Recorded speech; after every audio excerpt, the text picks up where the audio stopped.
ሁሌም ከቴክኖሎጂ ጋር የሚራመደው ብርሃን ባንክ ዛሬም አዲስ መላ ይዞ መጥቷል። በኢትዮጵያ ዘመናዊ የትምህርት ቤት ክፍያ ስርዓትን በማስጀመር የመጀመሪያው ባንክ ብርሃን ባንክ ነው። ከ1000 በላይ የኢትዮጵያን ትምህርት ቤቶችን የክፍያ ስርዓት ያቀለለውና ያዘመነው ብርሃን ስኩል ፔይ አሁን ደግሞ በአዲስ አማራጭ ከቴሌ ብር ጋር በመቀናጀት የብዙዎችን ህይወት እያቀለለ ይገኛል። መላውን ይቀላቀሉ። ለልጆ የትምህርት ቤት ክፍያ መክፈል ቢያስፈልጎ የኮሌጅና የዩኒቨርሲቲ ክፍያ ቢኖርቦ ክፍያውን ከብርሃን ስኩል ፔይ ዲጂታል የክፍያ አማራጮች በተጨማሪ በቴሌ ብር መተግበሪያ መክፈል ይችላሉ። ብርሃን ስኩል ፔይ ከቴሌ ብር ጋር ተቀናጅቷል። ለብዙዎች ረፍት ሆኗል። እነሆ በረከት ከረፍቱና ከዘመናዊነቱ ጋር ይቀላቀሉ። ብርሃን ባንክ እንደ ስማችን ብርሃን ነው ስራችን። ተመልሰናል። አድማጮቻችን ኤፍኤም ላይ ትገኛላችሁ። ፉትቦል ካፌ ነው ፕሮግራሙ። ሌላኛውን ጉዳይ እንመልከት። የሚሃይሎ ሙድሪክን ጉዳይ እናንሳ። ወደ ቼልሲ ተመልሷል። በእርግጥ ከቼልሲ ወዴትም አልሄደም ነበር። እናንሳው ይሄንን ጉዳይ። ቼልሲ ይሄንን ተጫዋች እንግዲህ ሲያስፈርመው ከአርሰናል ጋር ከባድ ፉክክር ውስጥ ገብቶ እንደነበር ይታወቃል። በጣም ጥሩ ተጫዋች ነው፣ ግን በቼልሲ ያን ያህል የተሳካለት ጊዜም አልነበረውም። ከዛ ውጭ ግን የእግር ኳስ ህይወቱን ሊጎዳ የሚችል ነገር ገጥሞት ነበር። ከዚህ ተመልሷል። እናንሳ ይሄን ጉዳይ። ልክ ነው። የእግር ኳስ ህይወቱን የመጀመሪያ ክፍል የገደለበት ነው ሊባል ይችላል። ላለፉት ጥቂት ዓመታት በጣም ወሳኝ በሆነ እድሜ ሜልዶኒየም የሚባል ለሪከቨሪና ለብርታት ኢንዱራንስን ያግዛል የተባለ ንጥረ ነገር ተጠቅሟል በሚል ነው አንድ ጊዜ 2024 ላይ ምርመራው የተረጋገጠበት እና በኋላ ባለፈው ሳምንት አርብ የሰማ ነው ወደ ፍክክር፣ ወደ ጨዋታ፣ ወደ መደበኛ ልምምድ፣ ወደ ክለብ ፋሲሊቲ መመለስ የሚችልበት ዜና ተሰምቷል። እና መጀመሪያ ራሱ ነው በሶሻል ሚዲያ በኢንስታግራም ገጹ ላይ አሁን የእግር ኳስ ህይወቴ እንደገና ለመጀመር ነጻ ነኝ ብሎ የጻፈው እና በዚህ ጉዞ ውስጥ ላገዛችሁኝ ቤተሰቦቼ፣ ጓደኞቼ ብሎ አስቸጋሪውን ጊዜ አብረውት ለነበሩት ሰዎች ምስጋና አቅርቧል። የዋዳ ዓለም አቀፉ የጸረ አበረታች ቅመሞች ተቋምና ኤፍኤ የእንግሊዝ እግር ኳስ ማህበርም በጋራ መግለጫ አውጥተዋል። ሚስተር ሙድሪክ አሁን ወደ ፍክክር ወዲያውኑ መመለስ ይችላል፣ ምክንያቱም ሜልዶኒየም የሚባለው ንጥረ ነገር መካተቱ ያከራክር ነበር። ከዚህ በፊት እንዳነሳ አንድ ጊዜ እንዳነሳ ነው አስታውሳለሁ። ዋዳ ግን ከተከለከሉ ቅመሞች ዝርዝር ውስጥ አንስቶታል ሜልዶኒየም እና በዛ ምክንያት ነው እንዲመለስ የተደረገው። ጉዳይ ወደ ካስ ሄዶ ነበር። ልክ ፖል ፖግባ እንዳደረገው ሁሉ የ4 ዓመት ቅጣት ነበር መጀመሪያ ፖግባ ላይ ተጣለው። ከዛ በኋላ ወደ 18 ወራት ተቀንሶለት ነበር። ያንን የማድረግ እቅድ ነው የነበረው ሚሃይሎ ሙድሪክ ወይም ሚሻ በሚሉት ተጫዋች መሀል እና ምን ብሎ ስፔሲፋይ አድርጓል? ባጭሩ ይላል የፕሪሚየር ሊጉና የዋዳ የጋራ መግለጫ፣ ይሄ ተጫዋች በ2026 ቢሆን ኖሮ ሳምፕሉ የተወሰደበት ወይም የተመረመረ ወይም ቴስት የተደረገው ከ2 ዓመት በፊት መሆኑ ቀርቶ አሁን ባለው ለውጥ በዋዳ ባደረገው ወርልድ አንቲ ዶፒንግ ኤጀንሲ ይባላል እና አዲስ ቴክኒካል ዶክመንት ወጥቷል እና ወደ በሬትሮስፔክቲቭ ሬትሮ አክቲቭ አለ ወደ ኋላ ተመልሶ የሚቀየር ነገር የለም። መቼስ ግን አሁን ቢሆን ኖሮ ሳምፕሉ የተወሰደው ያ የሜልዶኒየም ኮንሰንትሬሽን ሜልዶኒየም አለበት በሚል ቅጣቱ የተጣለበት ቅጣት ሊተገበርበት አይችልም ነበር። ምክንያቱም አሁን ሜልዶኒየም አልተከለከለም። አሁን ተፈቅዷል፣ ወይም ከተከለከሉ መድኃኒቶች ቅመሞች መካከል አንዱ አይደለም። ለዛ ነው ወዲያው ወደ ጨዋታ እንዲመለስ የተደረገው። እንዳልኩት ሜልዶኒየም ሁል ጊዜ ማከራካሪ ነው።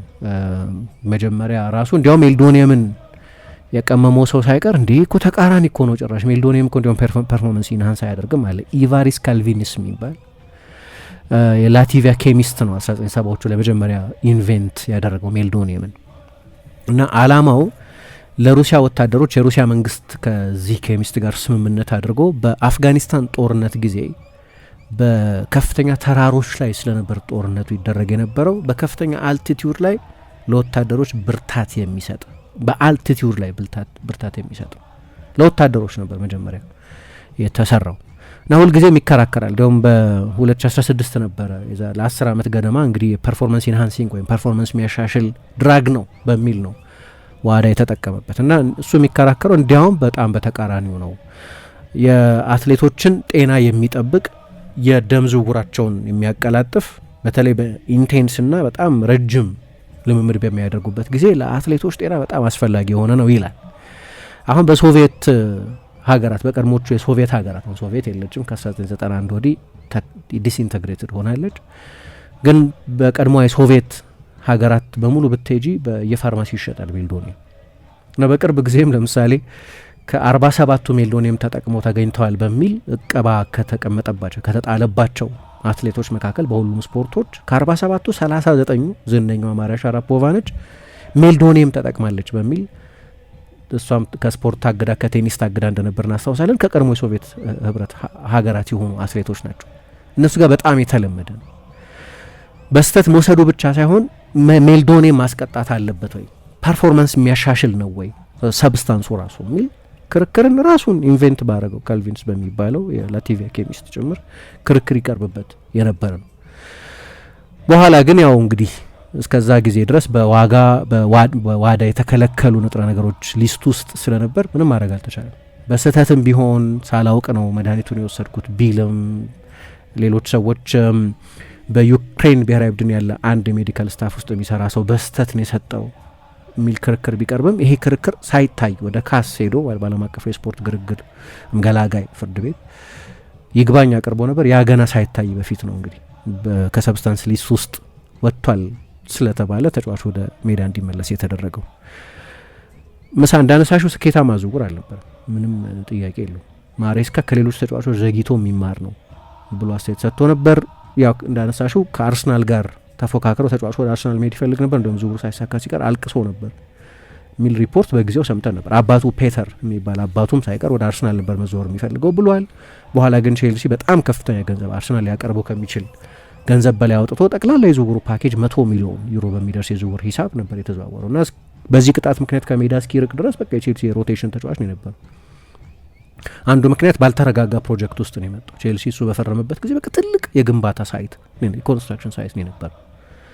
እንደሚታወቀው ለብዙ ተጫዋቾች በግል ስኬታማ ለመሆን አስቸጋሪ ነበር ቼልሲ ባለፉት ዓመታት የነበረበት ሁኔታ። ስለዚህ እሱ ፐርፎርማንስ ግልጽ ነው ክህሎት እንዳለው ያስታውቃል። ግን ፌል ካደረጉ ዝውውሮች መካከል ከታሪካዊ ፌል ካደረጉ የፕሪሚየር ሊግ ዝውውሮች መካከል እንዳንዱ ተደርጎ ይቆጠር የነበረ ኢቭን በኮንፈረንስ ሊግ ባሸነፉበት የውድድር ዘመን አይደል የተቀጣው። በዛ የውድድር ዘመን የኮንፈረንስ ሊግ ተጫዋች የነበረ ተጫዋች ነው ሚካኤል ሙድሪክ። የአቅም ጉዳይ አይደለም ግን ስኬታማ ተጫዋች አልነበረም። እዛ ላይ ነው ደግሞ እንደዚህ አይነት ፈተና የገጠመው። በነገራችን ላይ ወደ ስትራስቡርግ በውሰት ሊሄድ ይችላል፣ ወደ ስፔን በውሰት ሊሄድ ይችላል ሲባል ነበር። አሁን ስለማይሰለፍ በኋላም ከሱ ይልቅ ራሂም ስተርሊንግን ነበር ፖቼቲኖ ይመርጥ ነበር። ማሬስካም ተመሳሳይ ለርኒንግ ከርቭ ስሎ ነው ብሎ ነበር፣ ዝግ ብሎ ነው በፍጥነት እየተማረ አይደለም የሚል አስተያየት ሰጥቶ ነበር እና ከዛ ተቀጣ። ለብቻው ልምምድ ሲያደርግ ቆየ። ምክንያቱም ክልክል ነው በክለቡ ፋሲሊቲ ውስጥ ፕሮፌሽናል ልምምድ ማድረግ አይችልም። ስለዚህ የእሱ ኤጀንቶች ግብ ጠባቂዎችና ተከላካዮች ቀጥረውለት ማለት ነው እንግዲህ ምናልባት አማተሮች ይሆናሉ የሰማይ ፕሮፌሽናሎች ይሆናሉ። ኦክስብሪጅ በሚባል በምስራቅ ለንደን ባለ አንድ የልምምድ ቦታ ላይ ከራሱ ፕራይቬት ስታፍ ጋር ሆኖ ከቀጠራቸው አሰልጣኞች ጋር ሆኖ ግብ ጠባቂ ቀጥሮ ተከላካዮችም ቀጥሮ ልምምድ ሲያደርግ ቆይቷል። አንዳንድ ፉቴጆች እናይ ነበር። እንዲያውም አንዳንድ ማይመስሉ ነገሮች መስማት ጀምረን በጣም ፈጣን ነው እንደምታውቂው እና በ2028 የሎስ አንጀለስ ኦሊምፒክ ላይ በአጭር ርቀት የሩጫ ተወዳዳሪነት ነው በቃ የእግር ኳስ ህይወቱን ስፖርት ህይወቱን የሚቀጥለው የሚል ዘገባ ሁሉ ሰምተን ነበር። በኋላ ሊያስተባብል ምን አስቸጋሪ ጊዜ እንደነበር መገመት ይቻላል። በሶሻል ሚዲያ ላይ በሚለጥፏቸው አንዳንድ ነገሮችም መገንዘብ ይቻል ነበር። ለምሳሌ አንድ ንቅሳት አስነብቦ ነበር፣ እንዴት እንደሚጠሉኝ እዩ ሉክ ሃው ዘይ ሄት የሚል ንቅሳት ነበረው። እዚህ ጋር አንገቱ ላይ ተሰጥኦ ብቻ በቂ አይደለም ወይም ታለንት ኢዝ ናት ኢነፍ የሚል ንቅሳትም ነበረው። ከዛ ደግሞ ራሱን ለማጽናናትም ለማበርታትም በዛ አስቸጋሪ ጊዜ ጣፈንታው ምን እንደሆነ በማይታወቅ አስቸጋሪ ሁኔታ ውስጥም ሆኖ ጭምር ፈጣሪ አንድ ቀን ተስፋ የማጣ ከሆነ ከእኔ ህልሞች አንተ እቅድ እንደሚበልጥ አስታውሰኝ የኢንስታግራም ባዮ ላይ ይሄ ተጽፎ ነበር። በጣም ከባድ የብቸኝነት ጊዜ ያሳለፈ እንደነበር ግልጽ ነው። ለዚህ ነው የኮንፈረንስ ሊግ ፍጻሜ ሲደረግ ስቴዲየም ውስጥ የቼልሲ ሰዎች ሳያውቁ መገኘቱን የቼልሲ ሰዎች ያልወደዱት። በቃ የታገደ ተጫዋች ነው። ቼልሲ ኮንትራቱን እስከዛ ድረስ አልቀደደም። አትሊስት ካስ ላይ ያለው ሁኔታ እንዲታወቅ ስለፈለጉ ኮንትራቱ በጣም ረጅም ስለሆነም በእርግጥ ቼልሲ የህግ መንገድ ነበረው የተጫዋቹን ውል ማቋረጥ የሚችልበት ያለ ካሳ ማቋረጥ የሚችልበት እድል ነበረው። አሎንሶ ደስ ብሎኛል ያለ በሲድኒ ሆኖ ሲሰማ በጣም ደስ ብሎኛል። በተለይ ግን ለሱ ነው ደስ ያለኛል። እንደዚህ አይነት ሁኔታው ስላለ ሰው በጣም ከባድ ጊዜ ነበር። አሁን ይህን ያህል ጊዜ ከሜዳ ርቆ የቆየ ተጫዋች ከፉክክር ስፖርት ርቆ የቆየ ተጫዋች እና እንዲህ አይነት ችግር ሳይገጥመው በፊት በቡድኑ ውስጥ የተደላደለ ቦታ ያልነበረውን ተጫዋች መጥቶ ለቡድኑ ምን ያህል ጠቃሚ ይሆናል የሚለውን ማወቅ ያስቸግራል። ከእንደዚህ አይነት ኦልሞስት ለ2 ዓመት የሚጠጋ ጊዜ ከሜዳ ለራቀ ተጫዋች መጥቶ አፕ ቱ ስፒድ መሆን አስቸጋሪ ነው። ቀላል ጊዜ አይደለም ከፕሮፌሽናል እግር ኳስ መራቅ። ፖግባ አሁን እንዲህ አይነት ችግር ገጥሞታል። ለሚታወቅ ለረጅም ጊዜ ራቀ። በእርግጥ በጉዳትም ብዙ የሚቸገር ተጫዋች ነው ባለፉት ጥቂት ዓመታት። ሁኔታዎቻቸው ፍጹም ተመሳሳይ ነው ማለት አይደለም፣ ግን አሁን ከባዱ ፈተና እሱ ነው። እንደገና እንደ ፉትቦለር መሆን ማለት ነው። ወደ ሆንግ ኮንግ ሄዷል። በቅድመ ውድድር ዘመን ዝግጅቱ ይሳተፋል። እዛ ቦታ ላይ ቼልሲ አዲስ ተጫዋች አምጥቷል። ጋርናቾ ቢለቅም ግን ሞርጋን ሮጀርስ መጥቷል። ብዙ ጊዜ ግራ ላይ ሊጫወት ይችላል። እዛ ቦታ ላይ ጄሚ ጊተንስ አለ፣ ፔድሮ ኔቶ መጫወት ይችላል፣ ኤስቴቫኦ መጫወት ይችላል፣ ጆቫኒ ኬንዳ በዚህኛው ጊዜ ነው ወደ ቼልሲ ካምፕ የተመለሰው። ስለዚህ ቀላል ፉክክር አይደለም ያለበት፣ ግን ከሁሉ በላይ ግን ለተጫዋቹ ወደ ስፖርቱ መመለሱ ለቼልሲ ከሚሰጠው ጥቅም በላይ ለሰውየው ለተጫዋቹ በጣም አስፈላጊ ነው የሚል አስተያየት ሰጥቷል። ይህ ልጅ በነበረበት ጊዜ ያው ዳንስም እናትየው ዳንሰኛ እንዲሆን ይፈልጉ ስለነበር ያና የሚባሉት ወደ ዳንስ ትምህርት ቤት ነበር ያስገቡት። አባትየው 2 ስራ እየሰራ ከዛ ቤት ሲመጣ ከሱ ጋር አብሮ ልምምድ ይሰራ ነበር። ስለዚህ በሁለት ስፖርቶች ላይ የበረታ ፍሌክሲቢሊቲው፣ ተጣጣፊነቱ እንደ ዳንሰኛ የሆነ በጠባብ ቦታ የብራዚሎች ቴክኒክ ያለው ተጫዋች ተብሎ የባሎንዶር ፖቴንሻል ተብሎ ብዙ የተወራለት ተጫዋች ነበር። ግን በጣም በጎ ዜና ይመስለኛል እና ወደ ሜዳ ተመልሷል። አድማጮቻችን የነበረን ቆይታ ይህንን ይመስል ነበር። ሌሎች ፕሮግራሞች ከጣቢያ ወደ እናንተ መርሳቸውን ይቀጥላሉ። መልካም ጊዜ ይሆንላችሁ። ሁሌም ከቴክኖሎጂ ጋር የሚራመደው ብርሃን ባንክ ዛሬም አዲስ መላ ይዞ መጥቷል። በኢትዮጵያ ዘመናዊ የትምህርት ቤት ክፍያ ስርዓትን በማስጀመር የመጀመሪያው ባንክ ብርሃን ባንክ ነው። ከ1000 በላይ የኢትዮጵያውያን ትምህርት ቤቶችን የክፍያ ስርዓት ያቀለለውና ያዘመነው ብርሃን ስኩል ፔይ አሁን ደግሞ በአዲስ አማራጭ ከቴሌ ብር ጋር በመቀናጀት የብዙዎችን ሕይወት እያቀለለ ይገኛል። መላውን ይቀላቀሉ።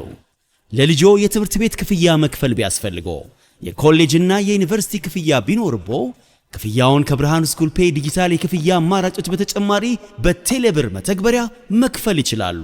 ብርሃን ስኩል ፔይ ከቴሌብር ጋር ተቀናጅቷል። ለብዙዎች ረፍት ሆኗል። እነሆ በረከት ከረፍቱና ከዘመናዊነቱ ጋር ይቀላቀሉ። ብርሃን ባንክ እንደ ስማችን ብርሃን ነው ስራችን።